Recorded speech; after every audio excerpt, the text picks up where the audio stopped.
이사야 45장 1절에서 3절 말씀입니다.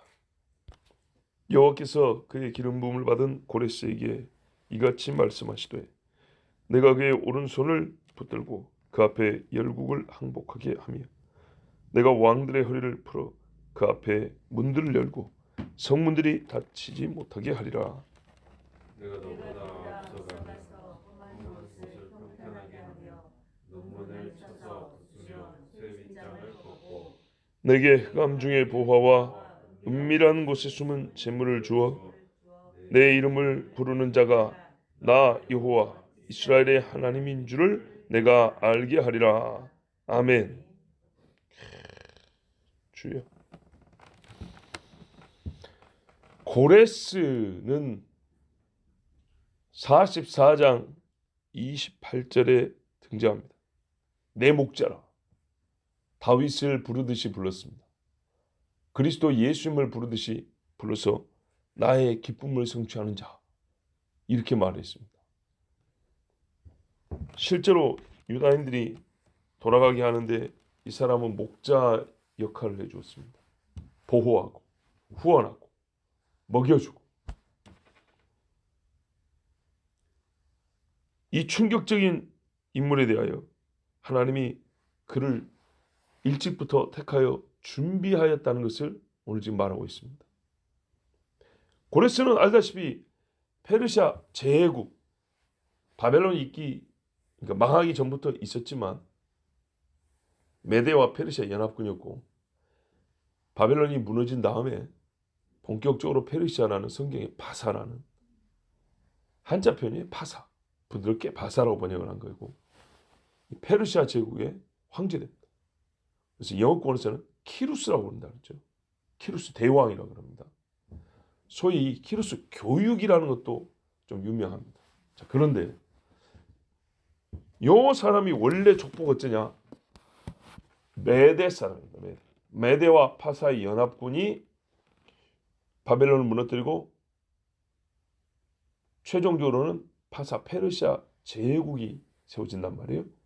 출신으로는 메대의 아스티아게스의 후손이다, 이렇게 알려진 사람입니다.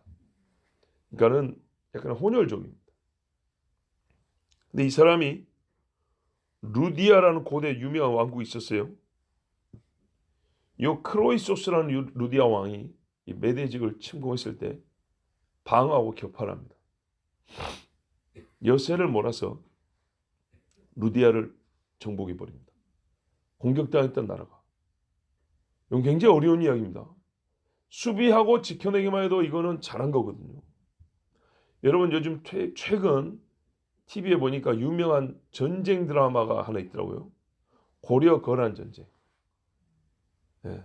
최모 배우가 오랜만에 또 주연으로 나오는 그 강감찬 장군이 그 중심 인물된 그 이야기죠. 막아내기만 해도 잘한 겁니다. 자신 있게 쳐들어왔겠죠. 근데 거꾸로 반격을 해서 정복을 해버렸다. 엄청난 사건이죠. 그 주변에 조만한 나라들도 다 정복을 해서 이게 순식간에 엄청난 땅덩어리를 확보한 나라가 된 겁니다. 그리고 이제 힘이 세지니까 군인 모으고 물자 모으고 또 전쟁을 해서 경험이 소위 뭡니까? 이 데이터가 쌓이잖아요. 실전 경험. 이러다 보니까 이제 바벨론까지 쳐들어가게 된 겁니다. 그와 동시에 하나님은 무슨 일을 하셨냐? 바벨론을 약화시켰죠. 그 정신나간 왕 있잖아요. 벨사살 같은 인간. 바벨론은 계속 약화되고 이 메대와 페르시아 연합군은 계속 강성해지고, 그래서 바벨론을 치게 하셨습니다. 그 이야기가 1절입니다. 1절. 보세요. 뭐라 됐냐? 그의 오른손을 붙들고 그 앞에 열국을 항복하게 하며 가는 데마다 나라들이요 지는 거예요. 우와, 이렇게 쉽게 이길 수가 있나 할 정도로 어딘 데는 그냥 문 열어주고 들어오십시오 하고, 어떤 데는 조금 싸워보더니 져버리고, 이래가지고 금세 세력이 넓어지는 거예요. 여러분 우리나라에 보면은 광개토 대왕 고구려 이야기하죠. 광개토 대왕의 그 다음 왕이 누군지 아세요? 최대 영토 장수왕. 보통 나라가 흥왕할 때는요 한 대의 나라가 이 영광의 극치로 나가지 않고 두 대, 세 대 이어집니다. 왜? 약했던 나라가 세지려면 선대가 잘해서 좀 늘려놓고 힘이 세지면 그 다음 세대가 거기 이어받아갖고 더 크게 하고 요래갖고 두 대, 세 대 갈 때 소위 말하면 최대 영토를 확보하고 국력이 제일 셀 때 이 빛을 그래서 한 2대, 3대 가는 겁니다. 그런데 이때 이 누굽니까? 고레스는 말입니다. 자기 대에 그냥 확 쓸어가 버린 거예요. 바벨론까지 공격을 했어요. 근데 물론 이때까지 여러분 한 10년 걸립니다. 바벨론 주변 나라들을 정복하고 바벨론을 칠 때까지 약 10년의 시간이 있습니다. 그 10년 동안에 이런 일이 있는 겁니다. 점점 메대와 바사는 세지고 바벨론은 약해지고 그래도 바벨론의 수도인 말 그대로 바벨론을 치기는 이거는 어려운 이야기입니다. 쉬운 이야기 아닙니다. 바벨론이 당시 얼마나 크냐 그 도시 자체가 성벽 둘레가 72km입니다. 한양 도성 둘레가 몇 킬로 될까요? 72km. 집에까지 얼마나 걸린다고요? 25km? 그거 3배 정도 된다고 생각해 보세요. 도시 둘레가 얼마나 큰지 아시겠어요? 성벽 두께가 작게 잡는 자가 10m. 작게 잡는 자가. 많이 잡는 자가 대략 3, 4m. 두께를. 성벽의 두께가. 뭐 공성전 여기 BC니까 공성전도 별로 못했을 것이고 장비가 약하니까 벽을 뚫고 들을 수 있겠어요? 어렵겠죠. 전차 6대가 교행을 할 정도라서 6차선. 물론 이게 제일 두꺼운 데 이야기겠죠. 안 두꺼운 데는 10m. 그래도요. 우리 여기서 여기까지 10m가 안 돼요. 얼마나 성벽이 두꺼운지 보세요. 10m에서 거의 24, 5m. 높이는요. 100규빗에서 200규빗. 100규빗이면 약 48m. 200규빗이면 여러분 어림잡아 100m입니다. 100m. 성벽 높이가 그렇게 싸울 수 있나? 여러분 가끔 그 판타지 영화 같은 데 보면 특히 반지하제 영화 같은 데 보면 성벽 높이 얼마나 높은지 보시죠. 우리나라에 있는 성벽은 진짜 우스울 정도로 어마어마한 대도시가 그래서 바벨론 하는 겁니다. 예? 그러니까 마지막 때도 뭐라 그랬어요? 요한계시록에 큰 성 바벨론이 한 방에 무너지다니 사람들이 충격 중에 충격을 받았어요. 이때도 하룻밤 만에 무너졌어요. 어떻게 무너졌더라고요? 물을 말렸다고요 하나님이. 그게다가 또 물로 돌리고 있는데 물을 싹 말려버렸어요. 자 마지막 때의 큰 성 바벨론은 이와 같이 똑같은 바벨론에 세운다는 게 아니라 영적 계보를 이은 바벨론이죠. 물론 그것도 크겠죠. 하여튼 이거를 말이죠. 어떻게 무너뜨린단 말입니까? 가만히 있어도 되겠네. 그러니까 벨사스 같은 미친놈이 그날 코앞에 적군이 와 있는데도 고레스 왕이 바로 앞에 있는데 술 퍼먹고 있던 겁니다. 왜? 성벽이 이만하니까 걱정할 게 있어야죠. 예? 근데 하나님 뭐래요? 파수꾼의 경성함이 허사로다. 여호와께서 지켜주지 아니하시면.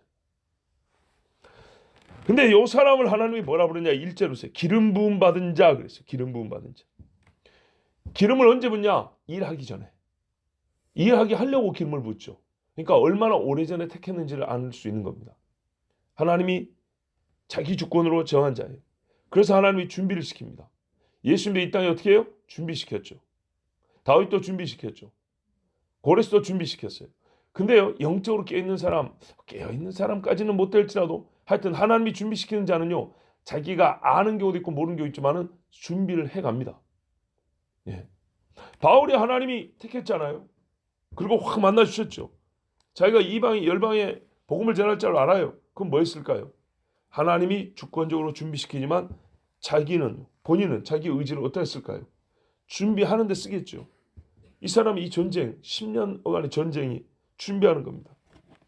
하나님이 바벨론을 정복할 용맹 뜻을 세우게 했어요. 여러 전쟁을 경험도 쌓고 지략과 전술도 익히고 전리품들을 거둬서 전쟁 비용을 충당케 하고 군대도 많이 모게 했어요. 이래서 점점 바벨론 가까이 가게 하셨어요. 바벨론까지 가는데 나라가 몇 개고 민족이 얼마인데요. 그런데 하나님이 이것들을 다 치게 하셨어요. 그리고 많은 소모를 하지 아니하고 항복을 많이 받게 해가지고 그렇게 힘을 많이 빼지 아니하고 바벨론 앞에까지 들어가게 하셨어요. 결정적 사건으로 바벨론을 굴복시키셨어요. 어떻게 했어요? 다니엘 5장에 보면 나오잖아요. 그날 밤에 갈대아 왕 벨사살이 죽임을 당하였고 메대 사람 다리오가 나라를 얻었는데 그때 다리오는 62세더라. 메대와 파사의 연합군이라 했죠. 제가 알기로 이 다리오가 누굽니까? 고레스 왕의 삼촌. 고래 같이 들어간 거예요. 그리고 어떻게 해요? 서로 이제 나눠서 좀 다스리십시오 하고 아직 전쟁이 안 끝났으니까 이런 때가 있었겠죠. 자, 2절 보세요. 내가 너보다 앞서가서 험한 곳을 평탄하게 하며 논문을 쳐서 부수며 쇠배짱을 꼈고, 예, 전쟁이 쉬워도 전쟁이죠. 그런데 하나님께서 어떻게 했나? 앞서가서 치고 평탄하게 하고 예상보다 빠르고 쉽게 진군이 됐어요. 피 흘림이 없었다는 얘기는 아니지만 야, 이거 우리가 잘못 죽는 거 아니냐 그랬는데도 이기고 넉넉히 이기고 나가는 거예요. 하나님이 그렇게 해주신 거죠. 하나님이. 여러분, 이 사람 기름 부음 받은 자잖아요. 딱 떠오르는 사건 없습니까? 예수 그리스도의 길을 예비하여 세례 요한을 보내시고 산은 무너뜨리고 골짜기는 돋워서 평지가 되게 하여, 이거는 사람들의 마음을 그리스도로 돌이키는 것을 비유적으로 한 것이지만 예수님의 일부분, 정말 작은 부분에 예표한 이 기름 부음 받은 자 고레스는 똑같이 마시아입니다. 예, 히브리 말로 이 기름 부음 받은 자는 하나님께서 그가 바벨론을 정배하도록, 이 영적인 세계에서 보면 이게 그 뭡니까는 일치성을 볼 수가 있어요. 사단의 권세를 정보하는 이 음녀 바벨론을 정보하는 기름 부음 받은 자 예수님이 오시는 것을 이 사람은 육적 세계에서 보여준 건데, 바벨론을 정보하기까지 그 가는 길을 하나님이 미리 가서 길을 평탄하게 정리해가지고 쉽게 진군하게 하셨고, 마지막 결정적으로 뭐예요? 무덤으로 꽝 차듯이 바벨론의 성문을 부셔버렸는데, 헤로도토스라고 들어보셨을 겁니다. 유명한 역사가인데 이 사람이 뭐냐? 실제로 바벨론은요, 성이 엄청 크죠. 성문이 100개라고 그랬어요. 성문이 100개예요. 그 다음에 전부 다 놋덩어리라고 그랬어요. 2절 보세요. 뭐라고 돼 있어요? 험한 곳을 평탄하며 논문을 쳐서 부수며 쇠빗장을 꺾고, 문하고 빗장이 전부 다 놋으로 돼 있었대요. 돈도 많죠. 어지간한 나라들은 전부 다 나무입니다. 나무. 그러니까 불질러 버리잖아요. 기름치 갖고 불질러 버리면 타버리고 뾰족한 통나무로 막 찍어가지고 깨버리죠. 이거는 말 그대로 쇠덩어리. 고대 사원이니까는 이제 주로 합금 기술이 부족하니까 노시면은 대단한 거죠. 놋덩어리. 서울 커도 4대문입니다. 앞문은 있었겠죠. 그러니까 조그마한 물들이 있지만 대문이 4개밖에 안 돼요. 이 서울 한양이 커도. 근데 어마어마한, 진짜 이거 뭐 사람이 들 수도 없고 말로 끓여야 되는 이런 어마어마한 문이 100개. 대단하죠. 근데 하나님 말씀대로 이렇게 해줬다는 거예요. 이거 눈앞에까지 징계어려도 어떻게 들어갈 건데요. 근데 하나님이 들어가게 해주셨어요. 그 앞에까지 가는 것도 평탄하게 해주셨고 그 문을 열고 들어가는 것도 하나님 들어가게 해주셨어요. 제가 역사를 잘 몰라요. 그런데 제가 옛날에 읽은 기억은 어떻게 되냐면 위로 못 올라가니까 밑으로 굴을 파고 들어갔다 돼 있어요. 근데 굴을 파더라도 해자가 들어오고 있다 했죠. 물이 들어오고 있다 했죠. 하나님이 물을 마르게 했다니까요. 물길이 2개 있는데 이 두 물길을 마르게 해가지고 맨 땅이 되게 했어요. 맨 땅이 되니까 성문 바로 앞에까지 군인들이 진격할 수 있고요. 약간 사람들의 정신을 이쪽으로 발휘한 다음에 땅굴 파고 들어가서 성 밑으로 하고 안에서 불 질러버리고 문 열어버리면 대단하죠. 하나님이 앞에 나온 말씀 여러분 기억하세요. 뭐라고 했어요? 기품에 대하여 마르라, 강들에 대하여 마르게 하리라 그랬죠. 이게 다 이스라엘을 구원한 방식이지만 이스라엘을 다시 돌이키기 위하여 좀 단계가 나눠져 있지만 이스라엘을 돌이키는 최종의 단계로 하여 중간 단계로 고레스를 바벨론으로 들어가게 하시고 바벨론으로 들어가게 하는 그때 물을 마르게 하시고, 이 이야기가 다 포함되어 있는 겁니다. 자, 하나님이 그래서 이 사람에게 말이죠. 그러니까 이 사람이 하는 일을 보면 메시아, 즉 예수 그리스도가 이 땅에 오셔서 하실 일에 대하여 아버지가 기름 부어 택하시고 도우시고 역사하시고 최종적인 바벨론에 대해 승리를 주시는, 이 사망 권세에 대해 승리를 주시는 일을 이 영적 맥락에서는 그 동일한 일치성으로 읽을 수가 있어요. 그러니까 이름을 말할 때도 고레스 나의 목자, 내가 기름 부음 받은 자 이렇게 말한 거예요. 3절 흑암 중에 보호와 은밀한 곳에 숨은 재물을 주어. 바로 말하겠어요. 흑암 중에 숨어있는 나와 여러분 같은 보호알들을 그리스도의 손에 넘겨주셨잖아요. 네. 어둠 속에 사망 속에 있는 이 진주들을 끄집어냈다가 네 거다 하고 손에 딱 쥐어줬잖아요. 기름 부음 받은 자 예수님께. 이 사망의 쇠빗장을 끌어 부셔버린 자에게 내가 은밀한 곳에 부활을 줄 것이다. 바벨론을 갔더니 숨겨놨던 숨길 수도 없어. 너무 많아가지고 오만데 막 그냥 그 성 안에 중요한 건 그 성 안에 갔더니 꽁꽁 묶인 문을 열어봤더니 온 천지에 폐물들이 가득하고 그 다음에 창고마다 재물들을 얼마나 많이 쌓아놨는지 그 중에는 성전에서 가져온 그릇들도 있고 또 비밀 장소 왕들이나 왕족들이 자기 나름대로 비밀 장소에 있겠죠. 비밀 금 같은 데 가봤더니 금은 보화가 그냥 가득가득 나오는 겁니다. 이거 다 누구 겁니까 이제? 고레스 거죠. 고레스. 이거 어디다 썼어요? 유다인들아 돌아갈 때 여비로 써라. 성전에 다시 갖고 하나님께 바쳐라. 재물 바칠 것까지 줬다 그랬어요. 이야, 이 사람 생각이나 했을까요? 바벨론이 이길 거라고 생각했을까요? 이기고는 싶었겠지만 정말 이건 어렵다고 생각했겠죠. 그리고 그 안에 하면 좋은 게 많겠지만 막상 들어보니 얼마나 좋은 게 많던지. 예수 믿으면 뭐 좋은 게 있나? 이랬죠. 믿어보니 얼마나 좋은지. 예수와 가까이 지낼수록 하나님 앞에 깊이 들어갈수록 얼마나 놀라운 정말 빛나는 세계가 있는지 경험해보면 압니다. 어젯밤에 오늘 새벽이에요. 언젠가 본인들의 입으로 말하겠지만 오늘 지금 떠오르니까 얘기를 한번 할게요. 12시간 넘었는데 전화 왔어요. 참말로 12시간 넘어서 왜 전화를 하냐 말이에요. 믿음이 있었겠죠. 내가 안 잔다는 믿음. 그런데 여러분 아시지만 늦은 밤에 오는 전화는 급한 전화죠. 안 좋아요 얘가. 늦은 밤에 오는 전화는 연애하는 것도 아니고 연애하는 애들은 잤어? 그리고 끊고 또 잤니? 이러면서 전화하고 그러잖아요. 그것도 아니고 우리 교회 집사님한테 전화 왔어요. 딱 보자마자 안 좋은 일이구나. 안 자고 있으니까 받았죠. 아기가 아프다는 거예요. 갑자기 아기가 아프다. 아기 울음소리가 들리는데요. 들으니까 알겠어요. 무지하게 고통스러운 소리. 가끔 이제 우리 교회 아기 키우는 분들 있을 때, 딱 울음소리 들으면 몰라. 젖달라는 얘기잖아. 헤헤 지금 똥 쌌다는 것이네 지금. 잠 오는 울음소리 들으면 알아요. 아기 좀 키우다 보면 알아요. 울음소리 딱 들으면 달라요. 근데 이거는요 무지하게 아픈 소리예요. 엄청나게 아파서 막 자지러지는 울음소리예요. 언제부터냐? 한 30분 됐다는 거예요. 그래서 할아버지 기도하고 아빠 기도하고 온 식구가 돌아오면서 기도 다 했대요.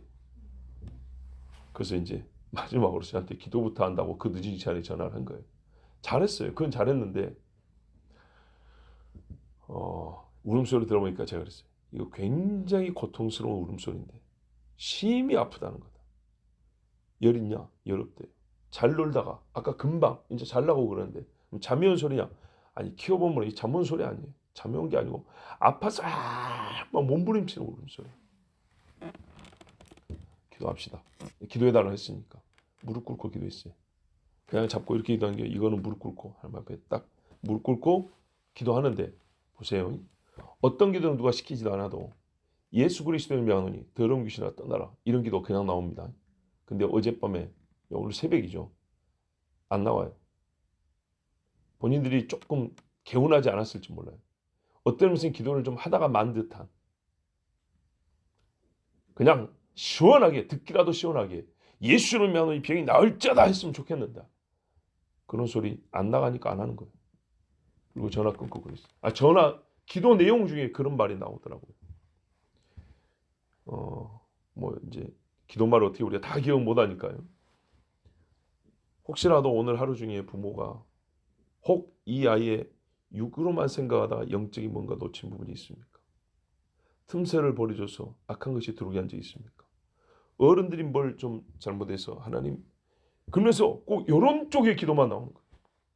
그리고 기도를 생각보다 빨리 마치고 그랬어요. 이런 경우는 대개 어른들의 문제다. 하나님께서 어른들에게 사인을 주는 거다. 하루를 잘 돌아봐라. 돌이켜보고 이런 거는 개운하게 예수만 나왔으면 와 하나님이 고쳐서 좋겠지. 아니 이거는 지금 하나님이 시간을 주시는 거다. 보세요. 고치는 능력으로 은혜를 주는 게 아니고 이 아이의 울음소리를 통하여 우리의 신앙과 삶을 돌아볼 수 있는 성찰과 숙고의 기회를 주신 시간이다. 울음이 좀 더 갈 거다 그 말이 그러니까. 잘 보셔야 돼요. 그 아기 키울 때 말입니다. 우리가 착각하는 게 있어요. 착각보다는 생각을 좀 하나 더 해야 돼요. 아기를 낳으면 지금부터 내가 막 해줄 것만 생각한대요. 천만의 말씀요. 아기 키운 부모 믿음이 좋아집니다. 얘 때문에 기도 안 하던 기도를 하게 돼요. 얘 때문에 행동거지 좀 조심하게 돼요. 급기야 얘가 먼저 숨겨버리면 어쩔 거예요. 부모가 자식이 부모 보려고도 예수 믿는데 유언보다 더 센 게 뭔지 알아요? 자식이 예수 잘 믿고 죽어버리는 거예요. 천국 가서 봐야지. 야 봐야지. 그죠? 부모만 자식이 믿음을 주냐? 천만의 말씀이에요. 하나님이 자식을 통하여 윗세대의 믿음을 좋게 해줘요. 애가 안 아프면 생각이나 해봤겠어요? 이런 교훈을 평시에 아무렇지 않은데 주면 듣겠어요? 잘 안 들어요 인간이. 일 없으면 안 듣는다니까요. 근데 진짜 이런 자지러지는 울음소리를 듣고 막 고통에 몸부림치는 딱 울음소리를 들으면 어쩔 줄 몰라요. 생각이 멈춰버린다. 그러면 하나님 말씀 좀이라도 들어요. 분명히 어른들에게 하시고자 하는 말씀이 있고 당장에 고쳐주지 않고 나 역시도 그걸 원해서 기도하지 않은 것은 듣기는 좀 덜 개운하고 섭섭할지 모르지만 시간을 가지란 말이다. 고침으로써 은혜를 체험하기 전에 얘가 우는 시간 동안에 우리가 하나님에 대하여 하나님이 하시고자 하는 말씀을 생각하는 시간이 필요하고 그게 하나님이 오늘 주시는 은혜가 될 것이다. 하여튼 뭐 이런 말을 하고 끊었어요. 근데 이게 애기 엄마가 전화를 했단 말이에요. 좀 있다가 제가 애기 아빠한테 전화를 했어요. 근데 안 받더라고 몇 번 더. 왜 했냐면 아빠한테 하고 싶은 말이 있었어요. 이런 사건에서는 아빠가 절대적으로 중요하다. 이게 바로 아빠의 지위와 아빠의 자리고 오늘 아빠됨이 무엇인지를 경험할 수 있는 날이다. 업어 주는 건 엄마가 해요. 젖 주는 것도 엄마가 해요. 뭐 기저귀 가는 거 할머니도 해. 그런데 영적인 문제에 있어서는 누가 뛰어나든 어쨌든 간에 하나님이 책임과 권한을 아빠에 주고 당신이 아빠로서 오늘 내가 진짜 아빠의 존재가 무엇인지를 하나님 앞에 배울 수 있는 시간이니까 오늘 있는 모든 일과 이 아이의 영혼에 대하여 본인 스스로가 책임감을 가지고 깊이 하나님 앞에 성찰하고 기도해라. 낫든지 아프든지 당신한테 달렸다. 요 이야기를 해주려고 아빠한테 전화를 했어요. 근데 기도하는지 정말 속으로는 혹시 또 다투나? 개운하게 나을지어다 해줘야 되는데 돌아보라 했다 했고 서로 막 돌아보다가 다투는 건가? 막 이제 좀 걱정이 되죠. 근데 하여튼 그리고 시간이 좀 지났어요. 그리고 이제 자려고 하는데 그 아빠한테 전화 왔어요. 고요하더라고. 목사님 반쯤을 울고 있어요. 방금 잠들었어요. 목사님 전화 끊고 부부가 시킨 대로 했대요. 오늘 뭔 일이 있었는가 돌아봤대요. 그리고 하나님 앞에 회개를 했다는 거예요. 겸손하면 다 회개하는구나. 그게 아니고요. 겸손하니까 말도 들었지만 돌아보니까 정말 끔찍한 일이 오늘 있었습니다. 뭐냐? 불신 어른들을 찾아뵐 때마다 하나님 앞에 제가 기도하고 뭐 한다고 했더라. 하여튼 기도하고 말씀을 전한다 했던 거 뭐였는데 하여튼 약속했는데 지키지를 못했던 것이 몇 번 되고 거기다가 오늘 이제 애기 100일이 가까운다고 그 집에서 나름대로 축하 잔치를 했는데 생각해 보니 부부간에 대화해 보니 집에서 제사 지내는 방이래야 돼. 그 방. 맨날 제사 지낼 때 그 방에서 제사를 지냈대. 거기다가 오늘 축하상이라고 차려놨는데 그게 제사상이래. 제사상. 그 상이 제사 지낼 때 쓰는 상이라는 거예요. 깜짝 생각을 못했던 거죠. 우리 아이를 제사상 위에 올려놨다는 거 오늘. 하나님 잘못했습니다. 더러운 영들한테 애를 내준 거하고 똑같은 거예요. 영의 세계는 여러분 틀림없고 무섭습니다. 그러나 하나님 안에 들었으면요, 무서운 게 아니라요, 확실한 승리를 얻습니다. 하나님 잘못했습니다. 우리가 분별하지 않냐고, 기도한다 했고 기도하지 않고 그랬어요. 너무 즐겁게 보낸 나머지 영적인 분별력과 통찰을 무디게 하여 그렇게 보내지 않았는가. 제가 그 집사에 들었어요. 아까 전화로 기도할 때 내가 얘기하고 싶었는데 또 괜히 집안 어른들을 비판적으로 말하는 것 같아서, 너무 부정적으로만 자꾸 말하는 것 같아서, 사람도 인격이다 보니까 내가 참 마음은 있었지만 말을 못했는데 본인들이 그렇게 깨닫고 했다니 하나님께 감사합니다. 내일 아침에도 일하러 나가기 전에 꼭 축복 기도하세요.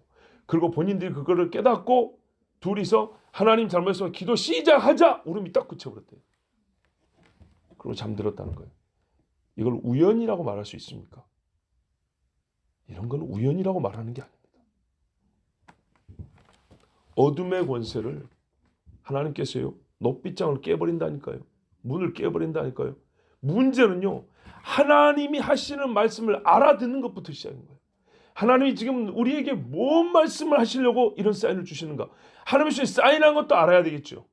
보세요. 3절 보세요. 내 이름을 부르는 자가 나 여호와 이스라엘 하나님인 줄을 네가 알게 하리라. 이 전쟁이 이긴 게, 내가 참모들을 잘 도와가지고, 내가 전쟁 준비 잘해가지고, 내가 얼마나 타고난 리더십이 있고, 나는 타고난 전사인가 봐. 천만의 말씀. 본인이 감당하지 못할 승리인 거예요. 본인 자신도 깜짝깜짝 놀랄 만한 승리를 얻은 거예요. 그때 묻는 거죠. 이 승리는 어디서 왔는가 했을 때 하나님이 하신 말씀이 되는 거예요. 너의 승리는 내가 너를 쓰려고 너에게 이김을 주었다. 페르시아 사람, 메대 사람인데 뭐라 그랬어요? 너를 부르니가 이스라엘의 하나님인 줄을 알게 하려 함이라. 이 많은 승리를 거뒀을 때 사람들은 자기 공로, 자기 능력인 줄 알아요. 그런데 뭐라 그랬어요? 하나님이 하신 말씀은 너 이방인으로 말미암아 내가 이스라엘의 하나님인 줄 알게 하려 함이라. 만천지의 하나님인 줄 알게 하려. 이러되는데 이스라엘의 하나님인 줄 알게 하려. 뭔 말이에요? 이스라엘에게 하신 약속을 내가 너를 통하여 이루려고 너를 부른 줄을 알게 하려 함이라. 그래서 에스라 1장 2절에 뭐라 그래요? 바사왕 고레스는 말하노니 하늘의 하나님 여호와께서 세상 모든 나라를 내게 주셨고, 알아요. 그 다음에 나에게 명령하사 유다 예루살렘의 성전을 건축하라 하셨나니 아멘. 왜 나에게 이 모든 나라를 주셨냐?